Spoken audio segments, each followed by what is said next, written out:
Hello and welcome to another episode of Cooley Media after another weekend of National League action in terms of Gaelic football, hurling and LGFA this weekend. A lot to talk about this week. The three lads, Aaron Prendergast, Seamus Brady and Liam White are not here tonight. So I drafted in two lads here onto the channel tonight. Seán Carroll, obviously, who doesn't know Seán at this stage, and Killian, the football genius, obviously a renowned Armagh football supporter, on with us as well.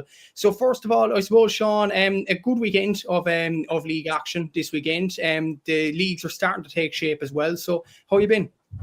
Yeah, I'm great. Yeah. Obviously, Kilkenny weren't playing this weekend, so we kind of got the break there after the win against Offaly last weekend. But yeah, it's kind of some teams starting to find form there, and a few surprise results, a few kind of like the Galway there, they're kind of starting to show progress. But yeah, all in all, I think a good weekend. Not a bother. Exactly. So yeah, and Killian, I seen you were at the Armagh Galway game. I watched that game on RT, and Armagh probably deserved something more than obviously than they got. Galway were kind of lucky in many ways, but other than that result, I suppose, how was your weekend? Overall, weekend was good. Yes, we lost the match against Galway, but I enjoyed the match. I think it was a brilliant match, high intensity. The atmosphere is brilliant too, brilliant crowd overall. So we lost the match, yes, but overall for me, it's been a good weekend and some brilliant action across Saturday and Sunday. Yeah, exactly. So a load of comments coming in here, and we really appreciate it as well. Ryan Gallagher saying, Matthew, you could really start getting your hopes up for the football and hurling league double. Yeah, I suppose. Good weekend, obviously. You've started it already. Cork are here already. So I see post last night, Cork are going to win the All-Ireland, and I think it was Gaelic Crack, and it's the hype was there last year and we didn't win the All-Ireland. But look, I'm more happy about the footballers obviously beating Louth. That was a fantastic result today. Down Drogheda, so fantastic result there. Good question in here from Gavin. We'll get onto the football in just a bit. We'll get onto the hurling first. But Tyrone are a really good young team with a lot of potential. No reason why they can't give the Tailteann Cup a rattle. Gavin's going well in here on Tyrone, but we will get onto the football action in just a sec as well. And Ryan giving Gavin a bit of abuse maybe there as well. But we'll start off with the hurling and looking at Division 1A.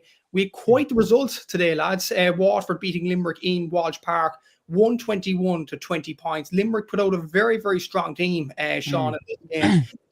They really were challenging the league in many ways. And you look at that Waterford performance last week against Cork, they got battered really in the Super Valley Park Keefe. And Waterford then today turn up, and what a performance by them. Charlie Treen getting 3 points, Shane Bennett getting 1-1. Ruben Halloran again, absolutely superb with 12 points on the board. What a result for Waterford this is, Seán. Oh yeah, absolutely, yeah. Especially coming off the back of the hammering they got. Maybe like a wake-up call, and like the likes of Limerick to have like a fairly strong side out as well. And I suppose maybe the support, in Walsh Park, it's kind of becoming a bit of a fortress, you could say. I know they had a good, in the last couple of years in Munster, they had some good results and stuff like that. But no, it'd be great for Peter Cooley and stuff like that. And especially after Ballygunner winning, the All-Ireland as well. And I suppose the minors winning the All-Ireland last year as well. Things are kind of starting to look good for Waterford. But the thing is, they win today against Limerick then, and then the next weekend they might go out and lose. There's no consistency really in that regard yet. But no, yeah, good win. Anytime you beat Limerick, you have to earn a win, no matter who they're playing. But yeah, good start for Waterford now, and whether they can drive it on now, I don't know. But as you said, some good younger lads coming through there as well, and like the Bennetts there, getting them back as well. It's a big plus, and yeah, who knows? Maybe they can drive on and win the league, Yeah, exactly. So very good performance from Waterford in general. And obviously, Killian, I don't know, do you watch a bit of hurling in many ways? But I suppose that was a fantastic result for Waterford, considering what happened last week. And I know it's kind of harsh, but with the Ballygunner lads missing, they may have got a bit of criticism and things like that from obviously certain parts of the media after the Cork performance. That result today has shown that they haven't gone away in hurling circles. Oh, am I talking here? Yeah, go on. Well, I don't know much about hurling, but I would know that Limerick would be one of the top dogs. Waterford have struggled over the past few years, so Yeah, I mean, it is a big result, of course, for the Dasha. I was just looking at the score bio there and looking at some of the scores. Ruben Halloran is just saying 11 points. I mean, he must be. I think I did see actually after the Cork game last week, he put a good tally up and was impressive for Waterford. So, yeah, big things there, of course. And I mean, listen, it is only early days, but as you said, Ballygunner players to come back for Waterford as well. And so if Waterford are putting up those score lines against teams like Limerick in the National League, when they get these Ballygunner players back, it could be interesting to see how they do fare in the Munster Championship later on this season. Yeah, exactly. So the favorite podcast coming in here, obviously Liam White. Howdy lads, sorry we can't make it tonight. Thanks for the lads for stepping in. Ignore the 2 Offaly games and have a great show. I suppose we have games, unfortunately, Liam. I was actually talking to him there at the Killian Offaly game there last weekend. I was talking away to him. I think he was optimistic enough. He's telling me that Offaly might get a result, but yeah, it didn't happen. But against Kilkenny, I know we're going back to that last weekend, but they put up a good show. Like, and look, I don't know. It's whether Offaly can drive on now and I suppose stay up. It's similar to Waterford now. They'll obviously their aim would be to stay up in Division 1A. And who knows? But I think especially Waterford after winning today now, they'd have a good shout and pushing on, and obviously staying up. So. Yeah, exactly. It was absolutely brilliant in many ways. There's a comment coming here from Seán O'Malley. Limerick have been Waterford's bogey team in the past. Could be a psychological factor. And he's also saying here, in fairness to the Offaly footballers, they did give some very good scores last night. And then disappointing result for Cavan. We didn't defend at the arc for Flynn's 2-pointer, which was crucial in the game's melting pot. And yeah, that was a difficult result to take for Cavan. But going back to the hurling, obviously, it was a fantastic result for Waterford, and they are right in the mix for the hurling league in many ways as well. Look at Division 1A as well today. Obviously, Tipperary had a big win over Offaly, Seán, 524 to 118. Jason Ford got 310 in this game. John McGrath, first game back in 2026, he got it on the goal scoring sheet as well. Look, Tipperary seem to be motoring well, and I suppose we'll actually intertwine the Cork results in this. Cork beat Galway last night 220 to 121 as well, and Cork play Tip next weekend in Páirc Uí Chaoimh. So that is a very, very mouth-watering game in many ways because of the order of the final last year, because of the rivalry. And obviously both sides are the only sides with 2 wins out of 2. Yeah, exactly. Yeah, I think it'll be very interesting now next weekend, and I think both teams will fancy themselves. Like, I know, Tip might win the All-Ireland, but Cork won the league and then in Munster as well. But yeah, it's going to be very interesting. Both started very well, and look, I think Tip, to be fair, coming from Kilkenny man, I think Tip are going to be a hard team to beat this year. Just dim your lights there, will you? I mean, I do think Tip will go very far again in the All-Ireland this year, and I don't think they probably won't want to get too ahead of themselves yet. Obviously they're champions and all, but they're finding some great new players like the likes of like Cottle O'Reilly and cornerback and stuff like that. But Josh Keller as well, and Jack Leamy, all these boys. But again, adding to the strength that they have, and as you said, likes of John McGrath and Noam McGrath on the bench today, and there's no end to these lads, but they're still delivering. So I think they have that kind of new lads coming on. Lads obviously would have won the All-Ireland last year, and then obviously the experience as well, like Jason Ford and all as well. But yeah, I think Tip will go a long way. As I said, obviously they beat Offaly there convincingly enough. It was obviously in Offaly and stuff like that. So the kind of rivalry there in the border, I don't know, but good win for Tipperary. Comfortable, especially like when you say like Kilkenny, we would have bet Offaly, but I think it was 4 points the week before. So Offaly probably would have looked at that Tip game thinking maybe we can get close again. But yeah, it's hard to know where Offaly are at. Underage, there's some great players, but it's hard to know if they can progress now into the senior, isn't it? Yeah, it's very, very tough to see how Offaly recovering the Division 1A in many ways. Obviously, our good friend Liam actually mentioned that they had a few injuries here or there. It is going to be difficult for them to stay up in the division. And touching on the Cork game last night, Seán, bit of a weird watch in many ways. They conceded 21 frees, only won 5 frees. That was probably the start of the evening. And maybe some people kind of perceived it, saying that Cork conceded a lot of frees, but maybe there's a bit of bite back in Cork. Galway had a lot of youngsters out as well, and they acquitted themselves really well. So I suppose, would there be positives for Cork to take despite conceding that amount of frees? I suppose the aggression is back in Cork hurling, which is to an extent, that's great to see. Yeah, the aggression really was, and like Galway, to be fair, they really put it up to them. And I know at half time they were ahead, and I thought it was like, can they drive it on now and kind of maybe see it out? And obviously at half time there was a bit of a few handbag stuff going on before they went into the dressing room. I don't know what the story. Do you know what the story was behind that, or was it just kind of? It's probably water under the bridge, to be honest with you. It's probably a thing that we don't want to talk about again. With Hoggy and Pat Ryan probably quelling the rumors and things like that. Yeah. It's in the past. It's in the past. Yeah. And I obviously Galway they started well, and they were obviously ahead going in. But I did feel like if Cork were to get in the lead, they could drive on, and obviously they went, I think 6 points up, but then Galway kind of brought it back as well. So, I do still think that Cork are very strong, and I still think they're probably the team to beat, in whether it's the league once or the All Ireland. So, no, but Galway again, they're two good performances, obviously against Tipperary the week before, and then they backed it up again against like the Cork. So, it's just all about kind of getting the win now. But I think, look, for me, Hall O'Donoghue, obviously winning is the be all end all, but to get a good performance against two of probably the best teams at the minute is definitely a positive, and it'd be interesting to see how they do go in Leinster this year as well.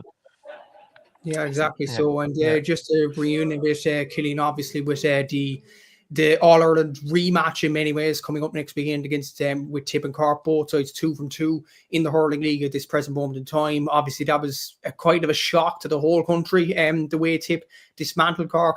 Do you think it's important from a Cork point of view, Killian, that the Cork do get a win next week, despite the fact it's only a league game? Absolutely, of course. I think it's a big mental thing as well. I know Cork throughout last season, they beat Tipperary, I remember, in the league final, beat them in Munster as well in Páirc Uí Chaoimh, and then it came to Croke Park. They completely crumbled in the second half. Tipperary just ran riot there and won Liam McCarthy for 2025. But in terms of a mental barrier, getting a win against Tip, who after that All-Ireland final would be massive for me and Cork, for Cork as well. Only time will tell. I mean, if you look back at the football, just Donegal, Kerry, today in Ballyshannon, Donegal getting that victory, that could be a big mental barrier now half for the Donegal players in terms of beating the All-Ireland winners. So I think the same definitely could play for Cork against Tip next weekend. And listen, Cork fans are amazing. I'm sure they'll pack out the place next Saturday night as well. And I'm sure if they get behind the players, that Cork can put a good performance in and definitely have a good chance of defeating Tip here in Páirc Uí Chaoimh next week. Yeah, exactly. So, and hopefully that'll be an excellent game between Cork and Tip next week. Just before we leave Division 1A, one team that didn't play this weekend, obviously, Seán, you're very, very interested in them, and it is Kilkenny. Yeah. A question coming in here from Peter Griffin. Seán, where do you reckon the Pats will finish in the league this year? Yeah, it's kind of an interesting one. We have a lot of new players coming through, and we still have the likes of the Ballahale lads and kind of nearly not carrying the team, but I don't know. I could, on one side of it, I could see Kilkenny getting to the league final, finishing second.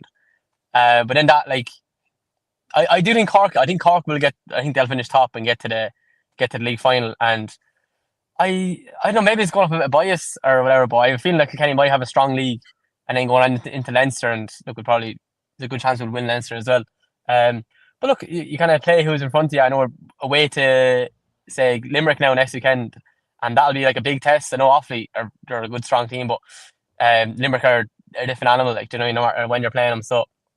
I think like Derek and the lads, they're kind of they're building nicely. Do you know what I mean? And obviously Derek's third year now, or third or fourth year coming in. But yeah, I think he'll want a bit of silverware as well. So a lot of people might think the league isn't all important, but I think Kilkenny will definitely be targeting the league to kind of win that. I kind of build it going into Leinster. But yeah, I do think Kilkenny will make the league final this year. I don't want to call predictions or like that, but I think it'll be Cork and Kilkenny in the league, depending obviously how the results go. But yeah, I'd be happy with Kilkenny to get the league final.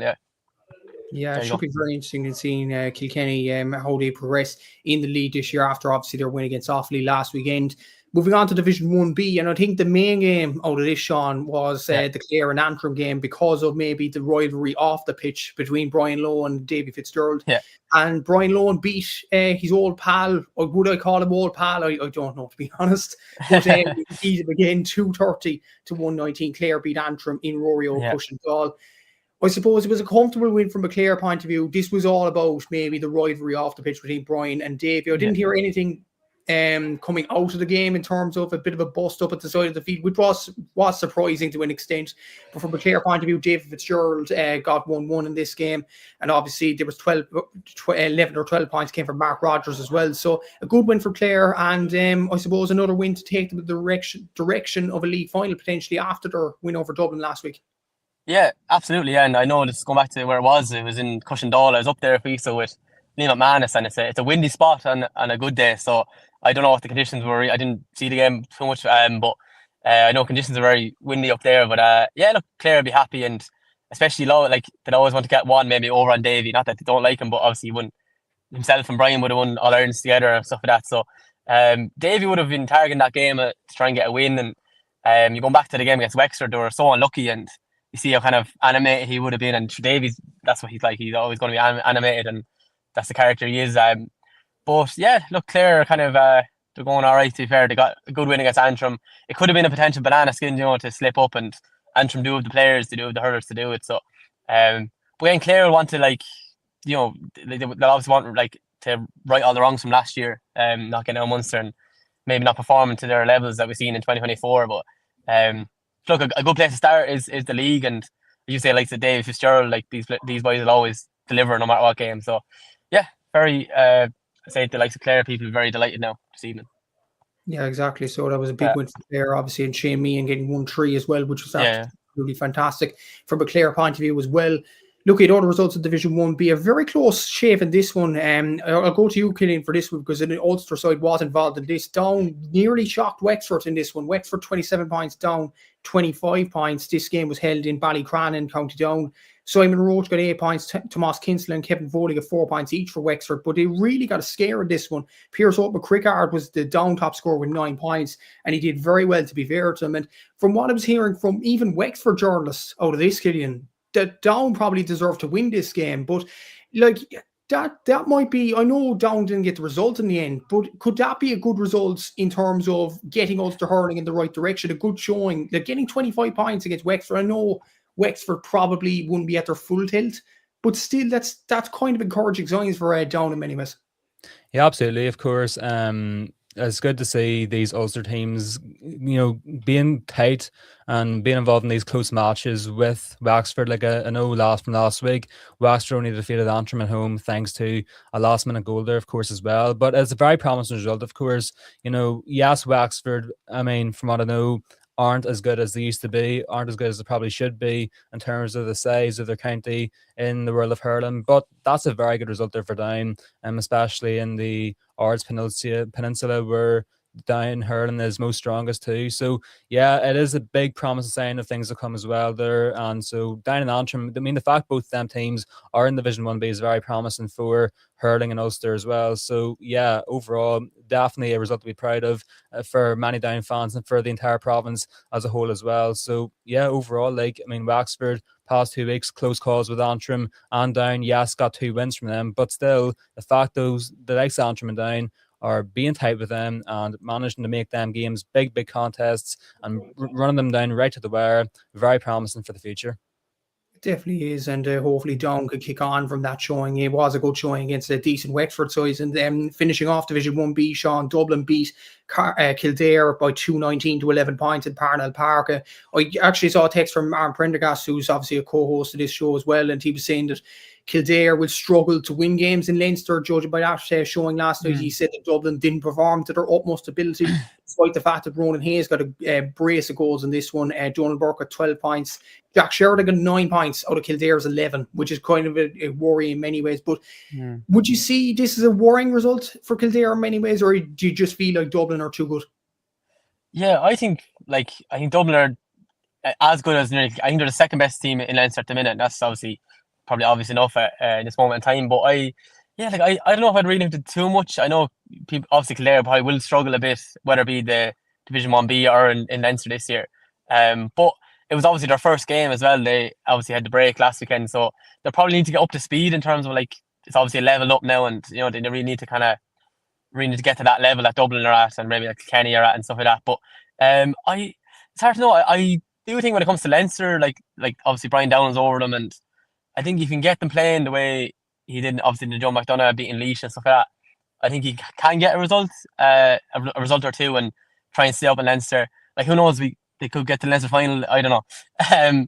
But I think Dublin are like on par near with Kilkenny in terms of like they're the top two in Leinster at the minute. And you go back to like Wexford, they're kind of obviously they're there. They can be thereabouts on their day, but consistency I think is where it comes. And I think Dublin have that now. And they'll be obviously after beating Limerick last year, they have the confidence to go on and kind of like really beat teams when they're there. Like, so, yeah, I do think Kildare can stay up in Leinster, potentially stay up in Division 1B, but it's going to be a struggle. But look, who knows? Yeah, exactly. Yeah. It was a brilliant result from a Dublin point of view, and they'll be hoping to break into that top two, potentially with Clare in that Division 1B. Just to finish off the hurling, there was 3 other divisions to look at in Division 2. There was results here. Laois beat Derry 25 points to 15. A good performance from Aaron Dunphy and Jack Kelly in that game. London beat Mayo 19 points to 116. Ryan Duffy was the man of the match there from a Mayo point of view with 11 points. But probably the results of the weekend in Division 2, Seán, was a draw. Kerry 2-11, Westmeath 17 points. Both sides ended with 14 men in this one, according to Scorpio. So it seemed like a bit of a fiery encounter there. Tom Doyle and Ronan Walsh got the goals for Kerry. Oisin Mansell got 7 points as well. From Westmeath point of view, 6 points each from David Williams and Killian Doyle. I suppose like a lot of people were talking during the week about this game, including on our pod, saying that Kerry could have won this game. Obviously, the game is on Tralee. Westmeath have been on a downward spiral over the last few years. Lynch are probably the best team in the division. This was probably a battle to see who'd be second in the division. With Kerry going down to the Christie Ring, with Westmeath struggling in the Joe McDonagh over the years, do you think this is a good result for either side? I think, in terms of Kerry, I think it was definitely a game they felt like they could have won. Like, do you know what I mean? Especially you say in Kerry. And to be fair, I was actually watching the highlights on Buff Egan's story. He was down that, and I think you're right with the 2 red cards. He was adamant about them. But I do think Kerry will take a lot of positives. And in terms of Westmeath, you're kind of thinking where do Westmeath kind of go from here? Like, I used to a couple of years ago, they're in Leinster, they're in the Joe McDonagh Cup, and you're thinking maybe could they push on kind of like Dublin maybe and drive on a bit more, but they kind of going down a spiral, as you were saying. But yeah, I do think Kerry, like, they do have the hurlers down there, and I do think they can push on and maybe get up to 1B. Did they get relegated last year, or no? Were they in Division 1B? No, they were in 2A. They were in Division 2 last year, but they got relegated from the Joe McDonagh in the championship. Yeah. So they'll obviously want to get back up to the Joe Mac and push on. But yeah, like they have the hurdles to do it, and as I said, it's interesting to see where Westmeath will go from here. Like they do with the hurlers underage and stuff like that, but who knows? I think it was a result that Kerry could have got a window as well. Yeah, exactly. And it seemed like a very fiery encounter, obviously, and that was a good encounter for Division 2 later on down the weeks. Division 3, there was results there. Tyrone beat Louth 280 to 16 points. A battering result here. Donegal beat Fermanagh 235 to 9 points, which I heard was some sort of record in the National Hurling League. One result I wanted to touch on with you, Killian, it involves your own county, Armagh. They lost, unfortunately, this one, 226 to 10 points against Wicklow. Shawnee Germain was the top scorer for Wicklow there, but 1-3 in this one. Where is Armagh hurling at the moment, Killian? Obviously, they're down to Division 3. Many people probably wouldn't know much about the sides down below in the lower tiers of hurling. Obviously, Armagh operate at the Nicky Rackard level for 2026 as well. So where's Armagh hurling at the moment? Yeah, well, over the past decade or so, well, from as long as I can remember anyway, we have sort of been in and around Division 3. That's sort of been our level anyway. But I feel like, there's a good young core coming through here in Armagh, especially here in the city. Like, there's plenty of good young teams, like the minor team, under 20 team, etc. I think there's good panels in there. If I recount to last year, I think it was minor. I could be wrong, could have been under 20, but I do remember we won, I think, a Division 3 All-Ireland anyway, which, I mean, that is promising, I do believe, as well. But yeah, even looking at Armagh's team against Louth last week and Wicklow this week, Jack Lochran, I know he's a good young player coming through, of course, from Katie. From what I heard, he had a good performance against Louth. And looking there at the stats today, he scored 5 of Armagh's 10 points. And Ockram as well. Jack Scallon as well from Cullians, another player to watch out for. I'm not sure if he played today, but I do know he started full forward against Louth. So I'd say overall, like, I mean, currently we are still in that sort of Division 3, mid-table Division 3 almost standard. But I would say in the next few years, when some of the players from the minor and under 20 panels do start to get phased into the seniors panel, I do believe there could definitely be a bright future for hurling here in the Worcestershire County. And who knows, maybe we do manage to challenge for promotion up to Division 2, which for the county as a whole would be brilliant to see. Exactly. So, and hopefully Armagh can recover from the result they got this weekend, obviously. And obviously there are exciting hurlers in Armagh. Just to finish off the hurling as well, Monaghan beat Lancashire 123-216 in Division 4. Sligo beat Leitrim 220-18 points. And Longford got the result against Cavan 114-112. Look at all those lower tier hurling games, Seán. How important is it to grow hurling in other counties? I know we love to talk about Cork, Galway, obviously Kilkenny, Limerick, but how important is it to grow it in the smaller counties and the less achieving counties, such as Armagh, I suppose? Yeah, it's very important. And I was up in Croke Park the day of the Club All Ireland, and William Maher is the head of hurling in Ireland, and he was on with the hurling committee. And they were running a refreshers pack presentation for like clubs from like the likes of Donegal and the likes of maybe Cavan, Tyrone, and like counties that won't be renowned for hurling. And basically they were gifting them like hurls, helmets, slitters, and like William Maher he's really adamant about that. He wants to grow hurling, and it's all about getting past the barriers and to do so. But I said like there is only a couple of main hurling counties. But I think look, you have to grow hurling, and even today now I was up in the sports campus in Ireland, up at Abbottstown, with the Meath GA. They were running like an underage hurling tournament, and like they do love the hurling. It's just that obviously football is very prominent and more maybe accessible as well.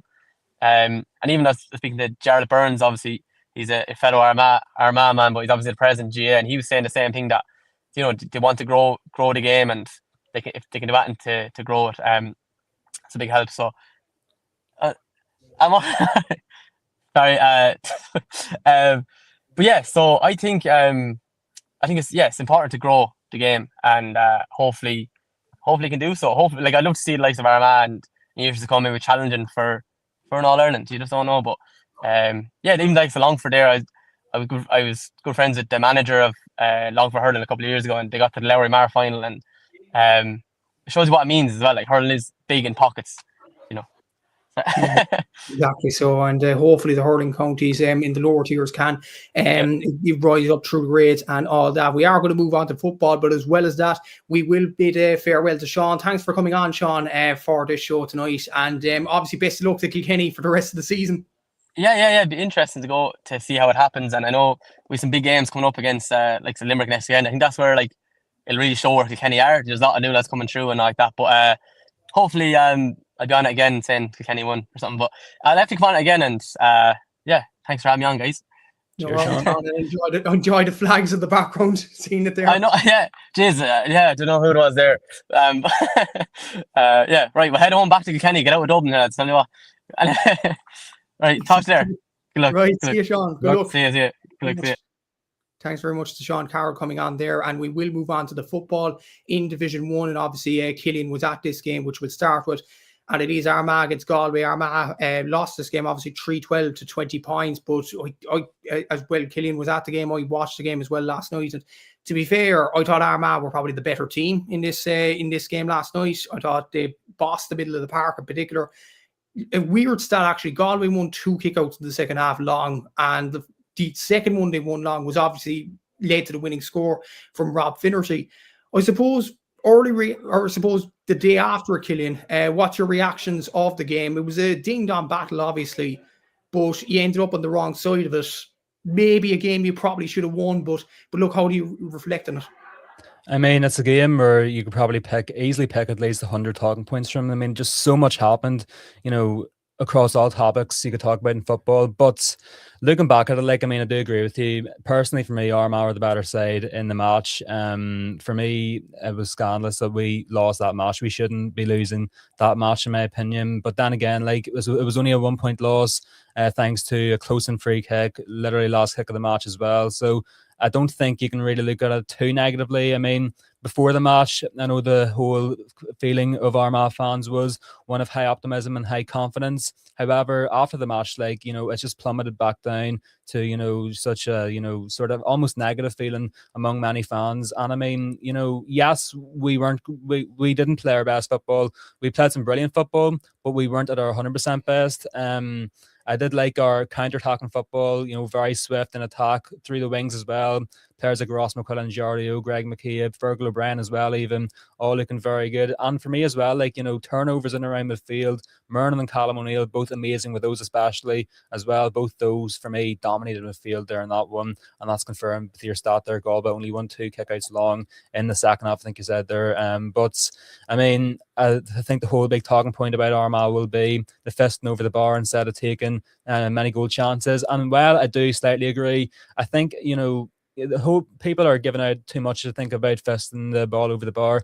It's a rule, and Armagh's using it, of course, as a good way of keeping the scoreboard ticking, obviously, and it's not a bad way to get a point, obviously, and keep the scoreboard ticking. But I do agree still, some of those chances you definitely could be going for goal. Like I remember in the second half, Conor Gleeson getting turned over by Jason Duffy. Oisín O'Neill was to his right. It would have been an easy flick onto him, and O'Neill probably would have scored that, but Duffy flicked it over for a point there. That instance, especially for me, has to be a goal scoring opportunity, and we have to be getting the goal from there. As well as that, then defensively for me, we were conceding goals a bit too weakly as well. I mean, the 2 Galway goals in the first half, first of which I have to say, poor enough keeping from Blaine Hughes, the second of which was just a complete mess there, really. Finnerty with the free. I think it was Oisín McDonough who got a flick on. Well, it looked like that anyway. I don't even think he did get the flick on. It was a bit of a mess there. The third goal, I'll give credit to Matthew Tierney. It was a brilliant finish, but still, he was getting in through the defence far too easily there as well. So while we did look good for the most part of the match, we did some brilliant football, some brilliant counter-attacks going forward, some brilliant turnovers as well, and brought real good intensity and physicality to the game. For me still, we need to be taking more goal-scoring opportunities, and we need to tighten up defensively as well. So those are probably the 2 points of improvement we need to look at after that defeat. Exactly. So, and you mentioned there was a million kind of talking points after this game. There was plenty of talking points. One of them, Peter actually mentioned in the comments. I don't know, did you see the post-match stuff? Killian Geezer in the media, ding dong, ding this week. He took some fair swipes at the ref and Woolley too. Obviously, Colin Parkinson he's referencing. That I seen that this morning. Like, he was, for a league game, he was really animated after the game. Obviously, one of them was the breach involving Joe McElroy, I think it was. Yeah. Another, Woolley asked him the question about what you were mentioning there, Killian, about fisting over the bar. But the geezer actually went back at Woolley over that. I think he was going to box him at some stage. But yeah, it was like, it does show his passion for the game in many ways. But what were your general thoughts of that kind of thing in the media area afterwards? Yeah, well, I actually like to see it, because it does show Geezer cares even this early on in the league campaign. And he's right for the most part too. I mean, for the Joe McElroy thing, I mean, it's very confusing still, but Joe McElroy, he got injured. He clearly couldn't continue. For me, like, you just can't, enforce the rule in those sorts of circumstances. Like, so it was a really hard one to call there. But for me, the referee got it wrong there, of course. And Joe McElroy is actually, I think he's broke his hand now. He's out for the rest of the league anyway. Hopefully be back for the Tyrone Championship match. So he's a big loss, because in the game time he played against Galway, against Monaghan last week, he was brilliant. Like, in terms of Woolley, of course, talking about the flick over the bar, I think, he's going in a bit too much there. And for me, I think Geezer was perfect with his response there. Yes, got a bit fiery, but it's not the first time he's got a bit fiery, because I remember Woolley interviewing Geezer before the All-Ireland final, and they did sort of have a few disagreements there. So it's not like it's the first time that's necessarily happened. But I do like to see Geezer, show he cares, show that passion, even in those interviews too. And I mean, maybe a lot of it does come as well with the sort of Armagh-Galway rivalry. I mean, it's really heated rivalry between the two sides over the past number of years as well. We play each other 2 or 3 times each year, and the intensity is always there. Like, so maybe that comes into play a wee bit, of course, too, especially considering we let them win by 1 hour point on our home ground as well. So yeah, I'm happy with Geezer's response there. My one thing about Geezer would be, for me, he needs to be making more use of the subs. I mean, Jason Duffy and Ethan Rafferty, both coming on, both good players to bring on, like, but for me, came on far too late. Should have both been on at least 10 minutes earlier. And as well as that, Ben Creedy, I think, was over enough for about 40 minutes. And yes, Ben Creedy hasn't played yet this season, but still, he's a massive player. He brings good physicality. He'll win ball in midfield. And for me, maybe you could have brought him on as well. So overall, good to see Geezer, stick up for himself. But however, still, in terms of subs, I think they need to be more sharper, more swift, and more concise. Exactly. So Gavin would have commented here. Galway written off a bit by us in general. Do you think, like, in fairness, they had a lot of good chances and they didn't take it to Mayo, they didn't take against Mayo, they took against Armagh? Possibly so, Gavin, possibly so. Liam is saying in here, still think Armagh are on the right track despite the defeat, putting up 20 points on days when you win matches. They'll be a top 2 come the end of the league still for me. Obviously, it was worrying to see the Joe McElroy injury as well. It was a question for you, Killian, I think it was from Gavin, was it? Yes. You go into the Height in 2 weeks, Killian. Should be a good game with our Bridges players back, according to Marco Dowd. Biggie for both Roscommon and Armagh. I suppose you are heading to that game. I will be there in Roscommon in 2 weeks' time. Looking forward to it. I've been to the Height twice. We played Mayo in 2022, Roscommon 2023. We lost both those matches, so third time lucky, hopefully, here in the Height. But yeah, looking forward to it. And I mean, it's going to be a tough game as well, because Armagh, anytime we play against any Connacht side, whether it is Roscommon or it's Galway or Mayo, it's always a very hard one to call. It's always very tight in the match, very intense as well. And I mean, Roscommon will be out for maybe revenge after we beat them in the All-Ireland quarter-final of 2024 as well. And I mean, even without the St. Bridges players looking very good against Kerry, and then even the dead beating Monaghan, like Dara Craig, Diarmuid Murda, and the Smith, all very dangerous forwards in there as well. So yeah, looking forward to it. It should be a brilliant match. Hopefully Armagh, as we always do, come down in the numbers. I'm sure we will be there in our thousands in Roscommon. Hopefully our sport can drag Armagh over the finish line. But yeah, overall, looking forward to it. I probably would still back Armagh by the slightest of margins in this current moment, but still, it won't be easy whatsoever, especially with the St. Bridges players coming back. So looking forward to it. It definitely should be a very good affair. Yeah, exactly. So it should be a very interesting game. 2 points are very interesting made in comments there about Keane McConville. Looks like he's adding something to the squad as well. And obviously, Peter Griffin is saying in here, if Stephen Campbell was still around, Armagh win that match. Would you actually agree with that comment, Killian? It's hard to know. I mean, I suppose it all comes down to if Soupy was available, what time, what sort of minute, what period of the match would he actually come on in? If he was on the bench there last night, he probably could have come on earlier than the likes of Duffy and Rafferty, because of, he's proven to be a good super sub. But if he was coming on with 10 minutes to go, then that mightn't be enough time for him to make a difference. So I'm unsure, but definitely could have given us a better chance to win. But even without CP there, of course, we probably still should have won that match anyway. So, it was almost, just poor decisions overall, stuff maybe not going our way, thin margins really. But with CP, it is a possibility, but again, it is unsure. It's just such a 50-50 match that you just can't really tell. Yeah, exactly. So obviously, Keane McConville was mentioned in the comments having good displays as there. For me, I thought Killian, Ross McQuillan and Jardy O'Byrne were absolutely superb, and they have been for quite a while for Armagh. Looking back even at last season, I agree with you completely. Callum O'Neill around the middle of the park was absolutely superb as well. So was Andrew Murnan. For the likes of, I know Jardy O'Byrne and Ross McQuillan are probably starters for Armagh, but come the championship time for Callum O'Neill, would you actually give him a start for Armagh? 100%. I would definitely start Callum O'Neill. I remember watching him last season. He only actually played 4 games. Well, he started 4 games last year. He started the last league game at home to Derry. Then he played all 3 Ulster games, Antrim, Tyrone and Donegal. And in all 4 of the matches, he was flawless. He was unbelievable in midfield, especially against teams like Derry, Antrim and Tyrone. He was catching balls left, right and centre. All clean catches too, really. He's shown he's got a brilliant mind for winning turnovers, obviously winning high balls, as I just said. Going forward too, he's always good for a few scores, and defensively as well, he puts in the dog work. He's a brilliant player. He's such an all-round footballer, really. He's, in my opinion, on his day, he's one of the best footballers we've actually got here in the county. So, I mean, I would have loved to have seen him play a lot more in the All-Ireland. Don't know where he went after the Ulster final against Donegal, But for me, he's 100% deserving of a starting place come the latter stages of this season. He's a quality player. Now, whether he starts alongside Murnan or Ben Creeley is up in the air, of course. You could maybe move Murnan up to centre half forward, even move Creeley in the midfield alongside Callum O'Neill. But definitely for me, the midfield does look good this year coming into Championship. I know we're only early on in the league here, but looking ahead in the Championship, our midfield could be very strong. And for me, Callum O'Neill has to be a stalwart starter in that midfield duo. Absolutely agree. Like, Armagh do have very strong options in midfield, and to be honest, the loss last night wasn't a fair reflection on the game. So there's a lot more to push on from a Galway point of view. Killian, it was kind of a weird sort of a game. Obviously, they won it in the end, but I thought they were very, very reliant on Rob Finnerty up front. Like, not much players took much shots other than him in this game. I think he had an involvement of quite a lot. He got 1-6 overall, 4 points from play. Obviously, the goal he got was kind of a fluke in many ways, but he got 4 points from play, which is very, very good. With Shane Walsh and Damien Comer potentially coming back for the championship, where do you see Galway going this year?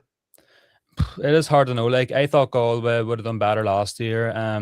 Obviously, it would have been a disappointing year for Galway after losing another All-Ireland final to Armagh in 2025 to not even make a semi-final, losing their course to Meath and a cracking game at Croke Park. But yeah, I mean, there's loads of Galway players missing this year. Paul Conroy, unknown if he'll return or not. I know Matthew Thompson will be back by May time, which, he'll be a big addition to have, especially for Championship. But I mean, there's other players such as Johnny Heaney, Carl Sweeney, Tom O'Callaghan as well. Good squad players, good players come off the bench here missing. So Galway's depth is definitely affected big time. Damien Comer, likes of Damien Comer and John Maher actually did see in the City Hotel before the match yesterday. So they're there and thereabouts with the Galway squad at the minute. Peter Cook, as I just see there, one of the comments gone to. Again, like, Cook will be another massive miss for me. He's another quality player. But yeah, I mean, Comer, Maher, the likes of them, still around with the Galway team, might sorry, there, I had to change camera there. But yeah, likes of Comer and Maher still around with the team. Won't be long until they're back. For me, Galway once again should be gunning to win Connacht. After that, then for me, definitely can make an All-Ireland semi-final. But you're going to have teams like Armagh, Donegal, Kerry, maybe even Tyrone if they get their act together later on in the year around there too. But for me, Galway full strength can still be one of the strongest sides in the country. And for me, there's no reason why they can't be challenging for at least an All-Ireland semi-final. Exactly. So they have some talented players, but they need to probably show it at a more consistent level in many ways. Look at the games today in Division 1. Obviously, you did mention at the start of the show as well, Killian, talking to Hurley coverage. This game was talked about during the week in terms of Jimmy's redemption arc in many ways. Donegal won this game 122 to 118 against Kerry. Darragh Boyle was excellent. This one with 1-3. Michael Langan with 4 points. Finbar Rorty was absolutely superb as well with 3 points as well. Obviously, this was a Kerry team without David Clifford in it. I saw one of the comments there, a lot of blood coming into the Kerry team in many ways. But for Donegal, psychologically, you mentioned at the start of the show a bit, Killian, but that was a huge win for Jim McGuinness' side.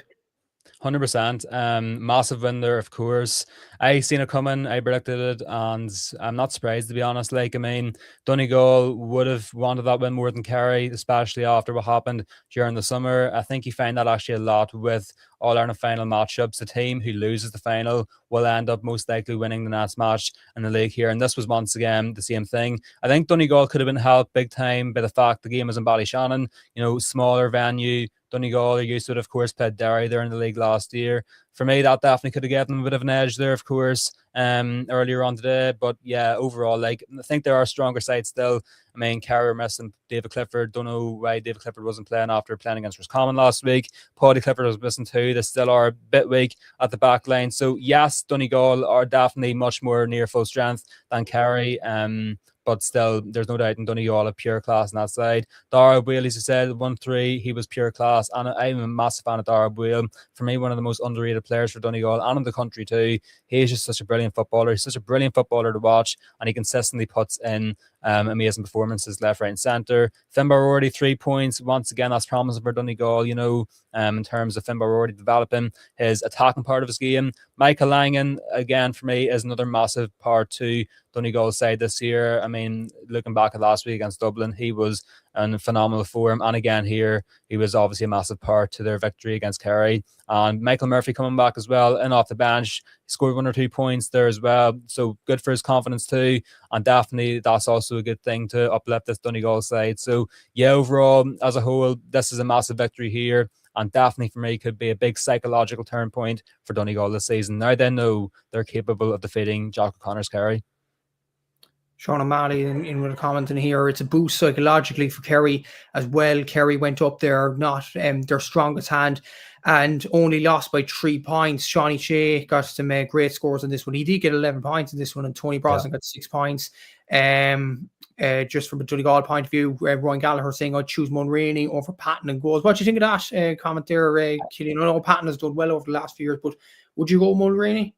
I think that is definitely a very fair shout there, of course. I mean, Sean Patton, maybe he's a better goalkeeper, but in terms of kickouts anyway, I would definitely much prefer Gavin Mulroney to Sean Patton. Like, I remember last year watching Donegal playing, Sean Patton had a lot of dodgy kickouts in every single game. He sort of, there wasn't much height in them really. They sort of bobbled along the ground. They were very vulnerable in my opinion, and for me, many teams did not take enough advantage of it. But for me, Gavin Mulroney, yes, maybe in terms of goalkeeping ability, maybe isn't as great, but in terms of his kickouts, much better. He gets much more length in them, much more height as well, which is big when you got players like Michael Langan and Jason McGee, etc., all in around the middle of the park for Donegal too. And he also provides an outlet for scores too. I mean, I've seen against Dublin there last week as well. He kicked over 1 or 2 brilliant 2-pointers, even in the McKenna Cup final against Monaghan as well there the week previous in Oma as well. So, like, Gavin Mulroney for me, very underrated player there as well. And the shout that he should be starting over Sean Patton,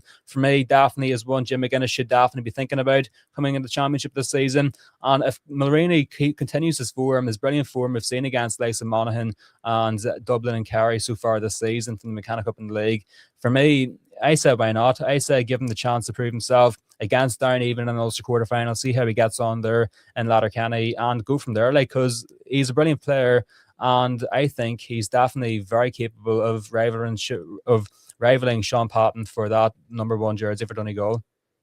Yeah, exactly. So a few comments coming in about Kerry in terms of playing as kind of a second-hand team. I know Sean O'Shea and Tony Brosnan really outscored them, but would you see it as a positive for Kerry today, considering David Clifford wasn't playing? A lot of fringe players got their day out in Ballyshannon. Would you consider today a positive in that light for Kerry? You almost could, of course, when they're missing the likes of David and Paddy Clifford, especially in the forward line. Sean O'Shea still stepping up, of course, in the absence of them is massive for Kerry. Tony Brosnan so far this year has looked very good, and once again, kicking 6 points, as you said, here in this one too is another big positive. And of course, I have got Tomas Kennedy, who's definitely a very good youngster coming through the ranks there as well for Kerry. So definitely could be seen as a positive. Only lost his game by 3 or 4 points, and Ballyshannon too against a near enough full strength Donegal side. So will be interesting to see what happens, of course. And of course, Kerry have many brilliant young talents in there as well. Killian Trant, I think, maybe is another good youngster there coming through the ranks for the Kingdom as well. So yeah, overall, like, I mean, there still is plenty of potential there, and many of the young players for Kerry, and the fact they're getting a good big run out here in Ballyshannon against near full strength Donegal side, one of the best teams in the country as well, is massive too. So yeah, for me, overall, maybe yes, in the short term it doesn't look great, but for the long term, for the rest of the season and years to come, this performance overall and overall even result could prove to be massive for the Kingdom. Yeah, it was an interesting result in many ways today. A lot of comments about Jim McGuinness. Mikey saying in here, Jimmy won't go for the league. He will pull up the handbrake for the last 2 rounds. And yeah, it was an interesting game in many ways. But we will move on. Paul Doherty just commenting here about Kerry Donegal. Don't take Kerry or Donegal to take much from this game. Kerry has half a team, and Donegal didn't really come out of second gear. But we will see over the next few weeks. Obviously, we will move on to Mayo against Dublin. They finished Mayo 118, Dublin 2-9. Obviously, a lot of people expected Mayo to win this game. Ryan O'Donoghue got 5 points. Darragh Byrne got 1-1, contributing his brilliant start to the season as a young player. Dave McBride got 3 points as well. Luke Brannock and Paddy Small got goals for Dublin, but a Sean McMahon sending off was the big kind of conundrum from a Dublin point of view. In many ways, Dublin 0 from 2 games. They're at the bottom of the league with Monaghan. As for Mayo, 2 wins from 2, bit of positivity there. 100%. I think Andy Moran has done a brilliant job so far with Mayo. Those performances against Galway and Dublin, I know we get to see any highlights from that Dublin game there, but I'm assuming it's going to be nothing but good stuff being shown from the home side there. But looking at the names they've got in their squad, like, of course, I mean, with Andy Moran now in, they've got Rob Hanley back. Killian O'Connor, I do believe, is meant to come back into the frame of things as well. So, like, it's very promising stuff for Mayo, and they're playing attacking football again. Under Kevin McStay, Stephen Rochford, they were sort of playing more so defensive football, I believe, but now under Annie Moran, they're making better use of the forwards, such as Ryan O'Donoghue and, like I say, Aidan O'Shea, Tommy Conroy, etc. all as well. They're a very good squad overall, plenty of good young talent there too. These two results, high scoring stuff, 2 wins in the trot here is massive. However, the one thing about Mayo would be, many people do like to say, they do tend quite often to peak during the league, and then come championship, they're just not playing as good as they played during the league, and that is quite the case for quite a lot of seasons, including last season as well, making a league final and then not even making out of the All-Ireland groups too. So yeah, I mean, we won't have a full impression of how Mayo are going to do in championship this year until we do see them in the Connacht Championship too. But so far, as first impressions do go, under Andy Moran, 2 wins from 2 here in the league, a perfect start, a massive victory against the Dubs, especially too in Castlebar, always will be, welcomed with open arms for Mayo supporters, I do believe too. So overall, so far so good, the perfect start for Andy Moran. Yeah, exactly. Seán O'Malley saying here, I could see more putting their best 2-point options in the half-forward line and have some good forwards inside. Absolutely. And Peter Griffin saying here, Andy brewing up a storm. Absolutely. And Mayo started 100%. Off like a house on fire. A lot of comments coming in here. Sorry to Aaron Prendergast and Seamus Brady, 2 pro Dubs, obviously. Not that one. Aaron and Seamus lost in Mayo, says DC. And then sorry to Aaron and Seamus from Peter as well. From a Dublin point of view, Killian, do you think they're going down? Do you think they're getting relegated this year?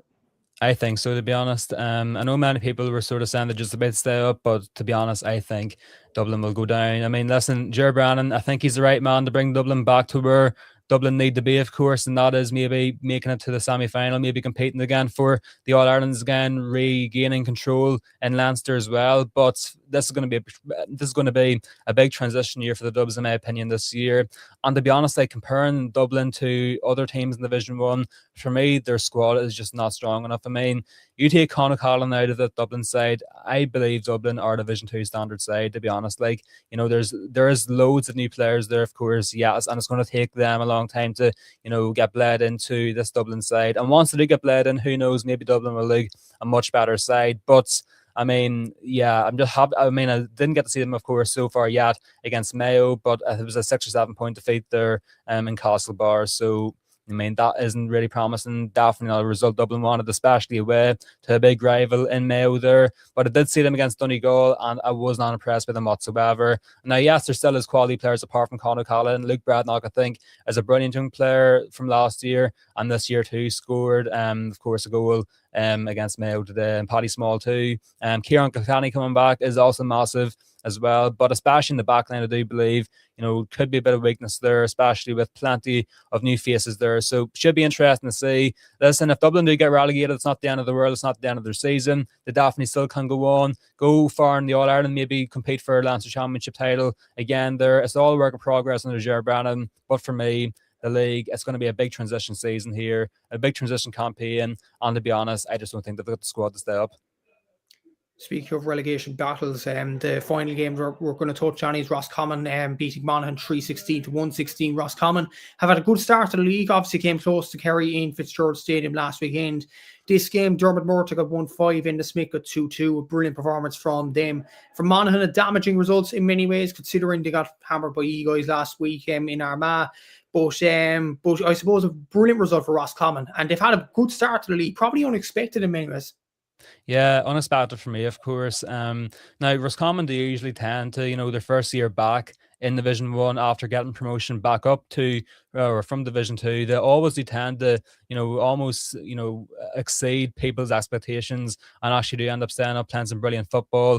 And so far, that's proven to be the same thing once again. I picked them to get relegated at the minute, like after 2 matches. I'm starting to sort of rethink that prediction there, of course. But against Kerry, a game which they were very unlucky to lose, of course. And now against Monaghan, a massive victory there in the high too, especially considering, they got defeated they got beat so well by them in Croke Park in the Division 2 final last season is huge. Dara, Craig and Diarmuid Murda, as I said earlier on, I think maybe in the episode or the podcast, sorry, two very good forwards there over the past number of years, and Dara Craig especially is a brilliant talent. Enda Smith too provides the experience. I have been impressed with Seán Lam in wing half-back. Have to say, looked pretty good in Killarney last week against Kerry as well. And now with some Bridges players to come back into the frame of things as well, I do believe Roscommon will only get strengthened here. I think maybe a big thing too I have seen online is Mark Dowd being a Roscommon native, of course. I think there was maybe people unhappy with, or Roscommon fans unhappy with managers coming from outside the county, i.e. Davy Burke coming from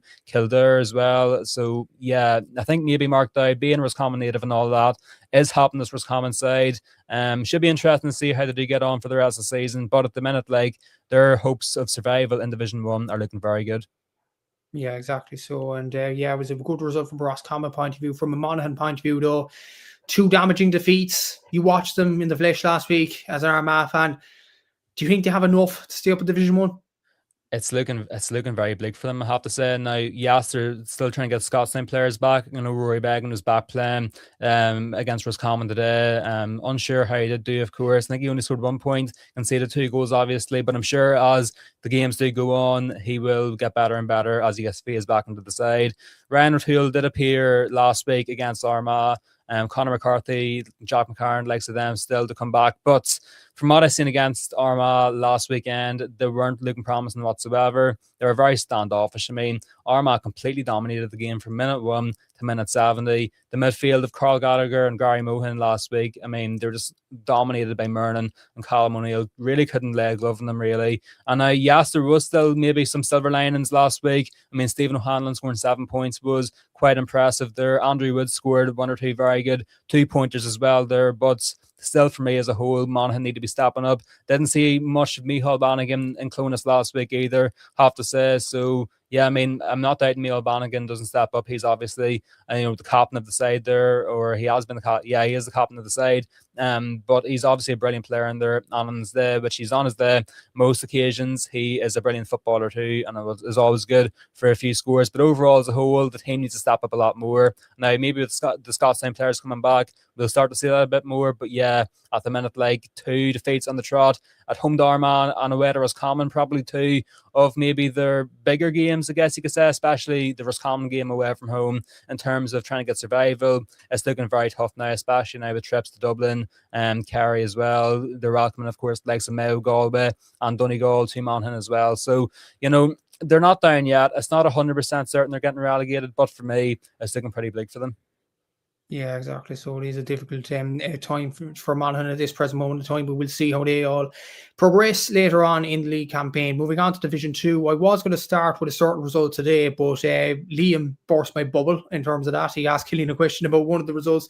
Killian, from a Derry perspective, big win today, some good stuff at times to meet last weekend. Could the win against Tyrone finally be the turning point, given that the last 2 years that they had, obviously referred to yesterday's result, and yesterday's result was Derry 115, Tyrone 112. An excellent performance from the Oak Leafers in this game. Conor Glass 1-1. Brendan Rodgers 3 points in midfield were absolutely superb from a Derry point of view. Did you see this result coming, Killian? And as Liam mentioned there, could this be the confidence booster for them? I actually did see this result come in. If you do go on my channel, look at my prediction video, I did actually predict Derry to win this one by 1 narrow point. They won the game by 3 points, of course. A very tight match, but Derry looked to have been the better side. I do believe this is definitely the turning point Derry have been waiting for all these years. Ciara Meena, obviously, with his work for Derry, the back end of 2023, he beat us, unfortunately, in that Ulster final. He also got Derry to a semi-final, which they were unlucky to lose to Kerry by 2 points in as well. So, I mean, yes, maybe Joe Brawley's unhappy, he's a throw man and all that, but after the likes of Mickey Hart, Paddy Talley, 2 very, very bad campaigns as Derry coaches, Ciara Meena for me is the right man to bring Derry forward. One thing against me that I do believe, I think Conor Glass and Brandon Rodgers in midfield needed to tighten up a wee bit. Here in this one, they look much, much better. Conor Glass obviously scoring an absolute screamer as well in Celtic Park too. Shane McGuigan as well, Paul Cassidy, those sorts of players in the forward line will also be massive assets. Having Gareth McKinless back too as some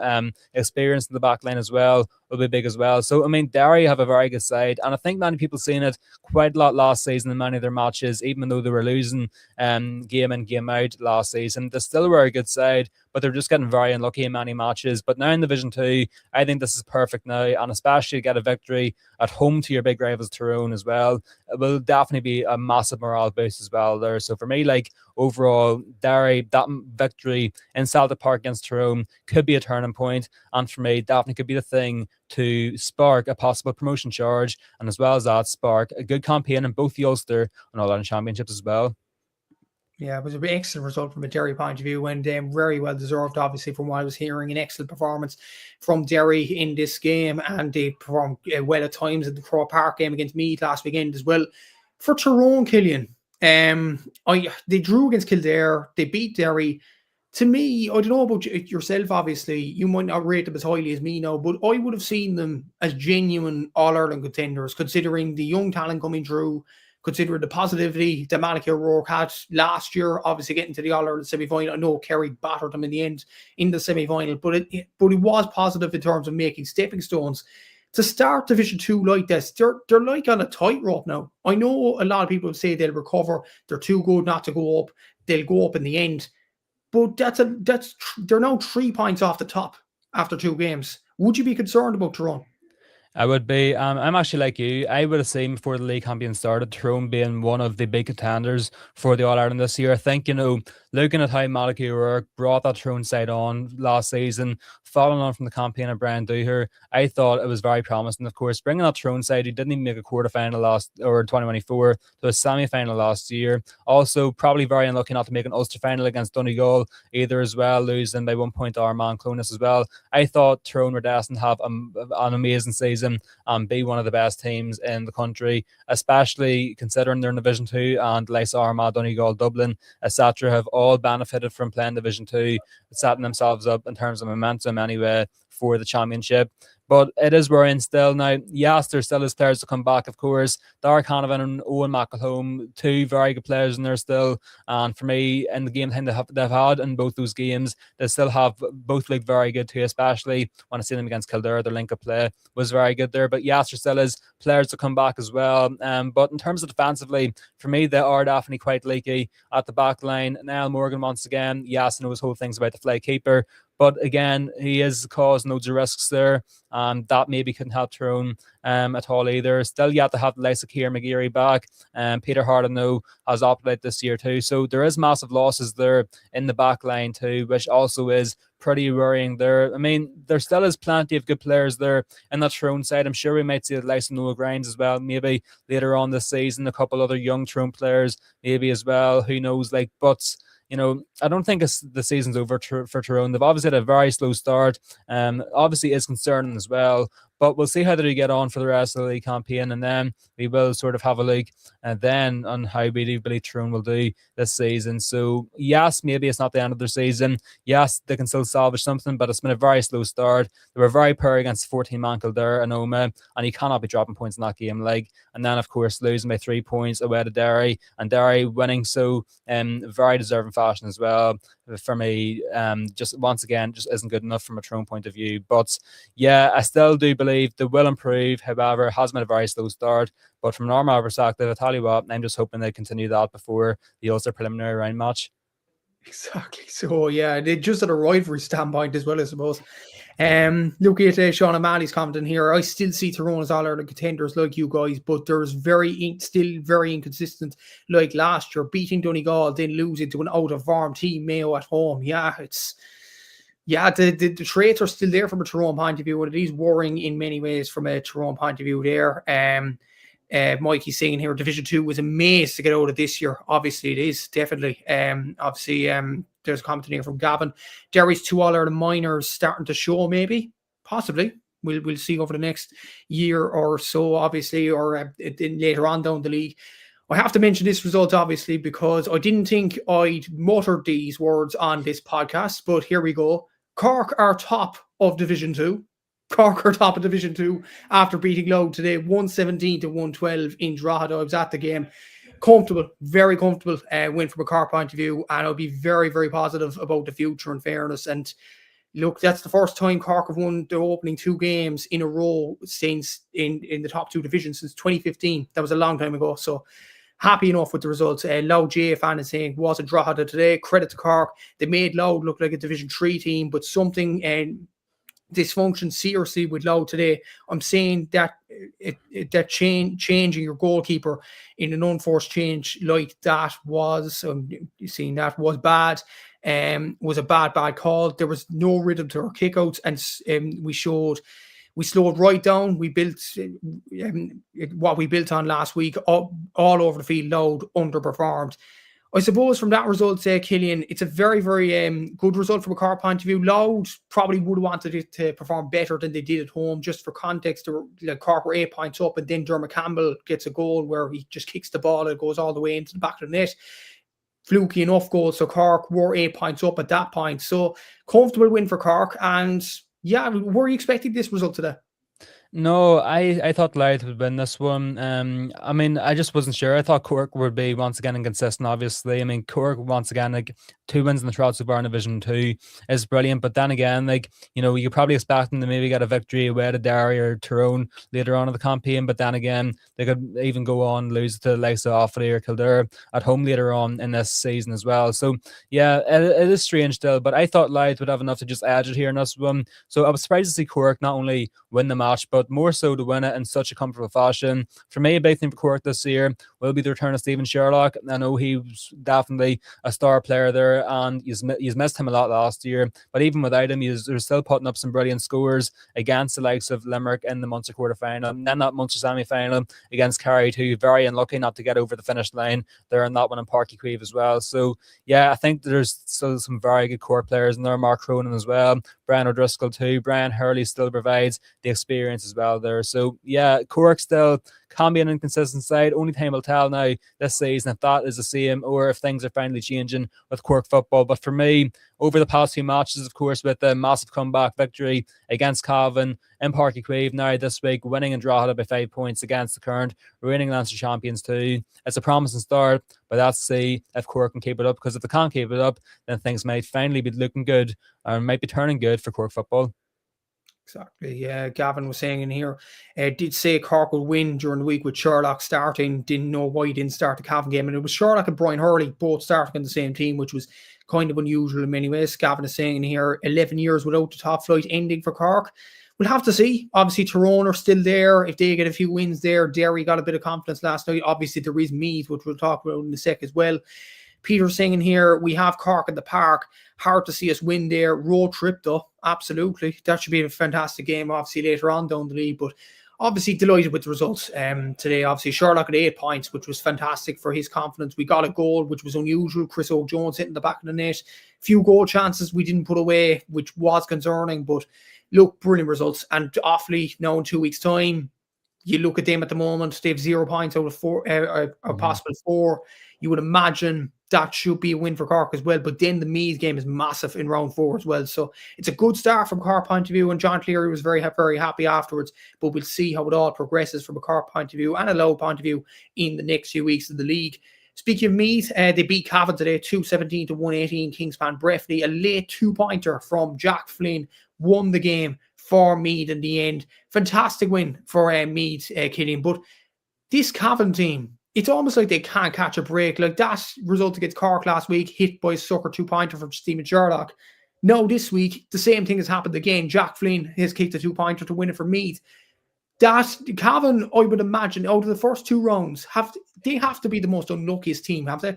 Yeah, 100%. Like, Cavan for me have actually shocked me. I thought Cavan, you know, losing quite a lot of players like Pádraig Faulkner, Oisín Kieran, Seán McAvoy, just name a few there. I thought losing so much personnel and experience, I thought they could be possibly looking at a relegation fight. And yes, they're currently sitting in 0 points after 2 narrow defeats as well. But overall, from the first 2 matches, very positive stuff from Cavan. Definitely surprised me at how good they've been in both matches. I didn't get to see much of the Cavan Meath match, but I did see a wee bit of it, and I did see the end actually as well. Very unlucky to lose that one there, of course. They actually did go 1 point ahead with about a minute to go before Jack Flynn put over that amazing 2-pointer. But I mean, I look at players like Darren McVeety, who has looked like their best player so far in the first 2 matches. Paddy Lynch too, he scored 3 points last week down at Cork.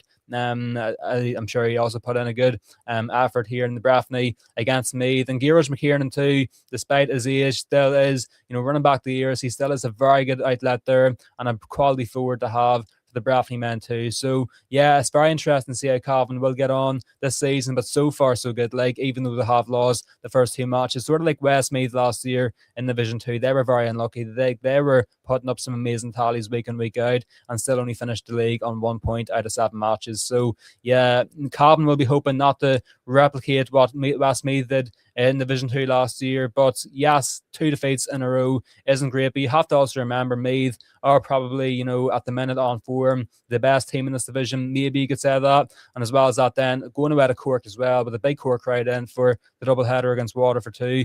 It was always going to be a tricky task. So there are 2 tricky games. Like, many people wouldn't have expected them to get wins in them anyway. Like, so the fact they haven't got wins but still looking very good is promising. Like, so good templates definitely built there for Dermot McCabe's side, but it will all rely on what happens in the next 5 matches.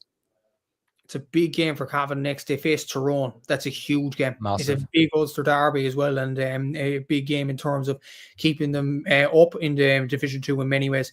DC's asking here, when are Cork playing Tyrone and Derry? We're playing Tyrone in round 7 and Derry in round 5. So very late on the campaign. So you never know. We never know what will happen. Look at the other Division 2 game, obviously, as well. And that was Kildare beating Offaly 3-17 to 17 points. Alex Byrne got 1-2-1. Cody got 1-1. Sam Doran also got a goal in this one as well. Brian McLaughlin, 9 points against Tyrone last week. 5 points in this game. So he started the league like a house on fire. And Kildare have, to be fair, I seen one of the comments there saying Davy Burke is doing very well coming in as coach as well. That was a comprehensive win for Kildare last night. It has definitely woken up the division in many ways, and they've shown Kildare that they belong in Division 2 and maybe they could push for promotion.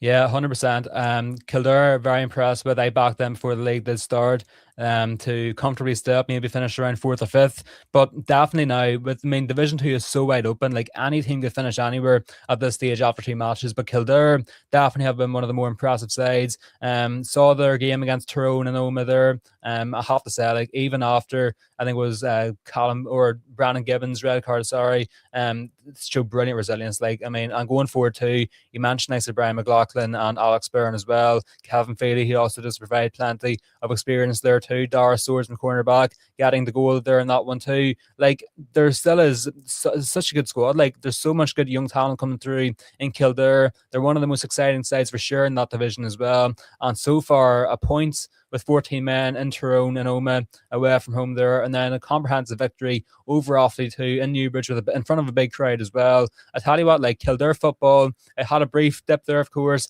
but it's finally back up in the rise. And I have to say, it wouldn't surprise me whatsoever if this season, Kildare obviously are guaranteed in the All-Ireland this year. It wouldn't surprise me if they could do what the likes of Louth and Meath did last year and just really, punch above their weight and put in some brilliant efforts too. And maybe you can mention down and that bracket as well there. So promising signs so far for Kildare. Aidan O'Rourke, obviously from Armagh, is also involved with them too. So yeah, they have got a very good backroom staff there. Brian Flanagan obviously is a brilliant coach as well.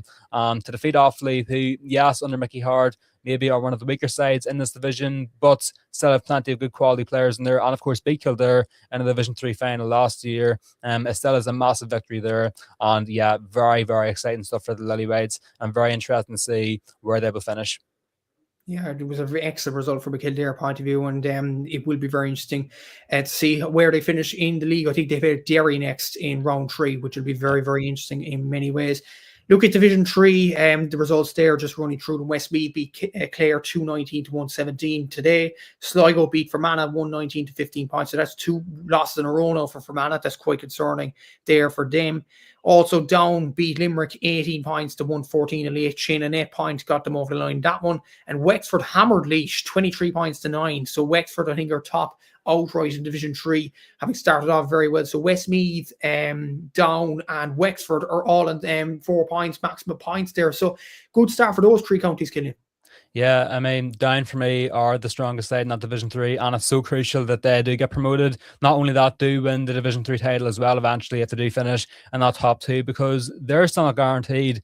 They're still far from guaranteed, actually, All-Ireland this season, of course. And I mean, there's very little hope they'll manage to get to the Ulster final through that run, of course, playing Donegal in the quarter-final, and the prospect of playing either Armagh or Tyrone in a semi-final as well. So, I mean, that is pretty much near impossible for Down. Granted, they still are a very good side, but this is still doable here, and the fact they got 2 wins in the trot is massive. If they had dropped points away to Limerick, that would have been very concerning, but the fact they managed to get a victory there is huge for Down as well. Listen, I mean, they've got such a good squad in there. Pat Haven's quality, Owen Murdoch too, is a brilliant midfielder. Daniel Guinness as well, very underrated. They've got a fantastic forward line there. They've got some very good defensive players in there as well too. Ronan Burns as well, and Nats too, as a brilliant goalkeeper as well. So yeah, Down are a brilliant team. 2 wins in the trot, a perfect start for them. Of course, they've already got 1 tricky game out of the way in Clare. So they'll have to play Westmeath later on down the line. Should be interesting to see how that game does finish there. But Westmeath, of course, once again, similar to Down, will be hoping to get promoted back up after relegation last year. That definitely would have felt hard done by, especially with loads of those games in Division 2 last year as well. The fact that they didn't even win 1 or 2 of those as well. So, I mean, Luke Loughlin too will be the key player there in that Westmeath side. And I think that win away to Clare is massive there. Clare's hopes for promotion definitely have hindered quite a lot. I mean, they're unlucky in the sense that in terms of the scheduling, their first 2 matches away to Down in Uri and at home to Westmeath were probably their 2 biggest matches in determining their promotion chances. So the fact they've lost both of them is very concerning for the banner, because I thought they were very deserving of promotion last year, but of course fell very unlucky, even though they beat both Kildare and Offaly, the 2 sides got promoted as well. But Wexford, definitely have surprised me so far. A massive victory away from Fermanagh, which I did not expect whatsoever, but fair play to the Yellow Bellies. And as well as that, then a comprehensive victory against Lynch. First year back in Division 3 after a while, and they've looked very, very promising. So yeah, it should be interesting to see how they do get on as well. But Wexford still definitely overachieving. Will they dip? Only time will tell, but still definitely could be a wild card at the minute for promotion to Division 2 even. Absolutely. So Wexford have started off like a house on fire, and we have to see how they will do in many ways. And Roy Gallagher has just asked you a question about Fermanagh there. But look at Division 4. There was results today. Leitrim beat Waterford 116-28. London beat Longford 19 points to 2-8. To be fair, most of us predicted during the week that London would get over the line. Longford's woes continue. Tipperary beat Antrim 113-19. I suppose the results of the week, though, Killian, Carroll beating Wicklow 115-29. Carroll, a bit of a dark horse for many people's promotion hopes in the Division 4. Paddy McDonald hit 1-1. Chris Blake has really hit the ground running in the league with 8 points in this game as well. Were you shocked by that result? I mean, I suppose it kind of was shocked. I mean, Wicklow for me under Ashley McConville would be the best team on paper anyway in Division 4. But I mean, I always had viewed Carlow as being a dark horse. So I mean, first 2 matches, to get a victory in Portland away at Antrim, and then a victory at home to Wicklow as well, by a narrow margin. Those are the 2 teams who would have been my favourites to go up to Division 3. So the fact they got both those victories, I mean, it's Carlow's promotion race to lose now. I mean, in Carlow's position now, they have to get promoted, because if they can defeat Antrim away from home, if they can defeat that Wicklow side as well, then it definitely should be good enough to defeat the likes of Leitrim, Longford, London, Waterford and Tip then later on in the league campaign. But I do remember actually, in a bit of Carlow we did see last year on the Sunday game, away to Fermanagh, they won that one there by 5 points in the Tailteann Cup. But I was really impressed by the football they did play. Very good attacking football, gunning straight for goal as well. A couple of very good forwards in there, and even their Leinster game against Meath. I know there's a bit of turmoil leading up to that one last year, but in the second half especially, kicked some very good 2-pointers, looked promising there too. So I was seeing signs last year that Carlow actually are not a bad side whatsoever, and so this year, clearly very promising signs. Got a very good squad there too. I'm sure they'll continue to play attacking football, and for me now, they're in a position where they simply have to get promoted. It has to be a priority now and a non-negotiable. Exactly. So after beating Antrim and Wicklow, that was fantastic from a Carlow point of view. And one of the comments were saying there that they could be favourites for promotion, and they definitely wouldn't go against that argument. Looking at LGFA, obviously LGFA has been weird this weekend. There are 2 games tomorrow on the bank holiday Monday, but there's 2 games today in Division 1. Cork beating Galway 110-25. Brilliant result for the Rebelettes in this one. Anya Terry O'Sullivan hit 1-2. Katie Quirk hit 5 points, and they beat one of the All-Ireland favourites. That was a fantastic win for them. From an Armagh point of view as well, Killian, they won their first game in the Little National League as well. They beat Kildare 13 points to 9. From what I was hearing, Kelly Mallon hit 5 points in this one. Lana Prizeman got 5 points for Kildare. But a very good result for Armagh in this one, considering the result they got against Waterford last weekend. And a good result for Cork, obviously, against Galway too. Yeah, promising start there, or promising result really for Armagh. Last year, for the ladies, it was a bit of a rocky year, of course. Many people would have expected Armagh to be at least making another All-Ireland semi-final, maybe going for a possible appearance in the All-Ireland final. But it was very disappointing. I think it was a early knockout to, I think it was home to Kildare, and that's of course who we've defeated there this weekend. A brilliant performance, and as you said, Kelly Mallon, a quality player there too, and especially bouncing back from that poor defeat home to Waterford there last weekend too. So yeah, promising result there, and hopefully big things to come from Armagh LGFA this year. Yeah, exactly. So good result for Cork and Armagh point of view. This weekend, obviously, Meath and Dublin face off tomorrow, and Waterford face off against Kerry. So those games are live on TG Car, so check them out as well tomorrow if you are in the house, obviously. Some people will be on the road, but we'll see the games tomorrow and how good they will be. Just running through the results in the LGFA as well. In Division 2, Tyrone beat Westmeath in what seemed like a cracker of a game, 4-15 to 6 goals and 6 points. I really wanted to watch that one, but that was a brilliant game there. Westmeath, imagine scoring 6 goals and losing. That's nuts. Donegal beating Monaghan 210 to 13 points. Cavan beating Tipperary 115 to 19. And Mayo on the goal trail in that one as well against Wexford. They beat them 5-14 to 7 points. In Division 3, Louth got the better of Clare 1-7 to 6 points. Fermanagh and Roscommon drew 4-8 to 3-11 in a cracker of a game, it seemed like there. Down beat Lynch 2-14 to 1-14, and Antrim got the better of Limerick 4-16 to 1-4. And then look at Division 4, Carroll got another win across all the codes this weekend. Obviously, they weren't playing the hurling, but they got a win in LGFA and men's football. They got the win in LGFA over Wicklow, coincidentally as well, 14 points to 3-2. Longford beat Derry 10 points to 4. Leitrim got the better of Sligo 5-10 to 2-7. And Offaly got the better of Kilkenny 5-19 to 2 points. It was a brilliant result there from an Offaly point of view. Peter saying in here, great stuff, lads. Thanks a mil. Have a good bank holiday weekend and see you Thursday at 8 p.m. And hopefully the Cats will be back as well. But I have to say, Killian, you were absolutely superb tonight. Thanks for joining Cooling Media tonight. And thanks to everybody that viewed. Cheers. Thanks to everybody that commented and all that jazz as well tonight.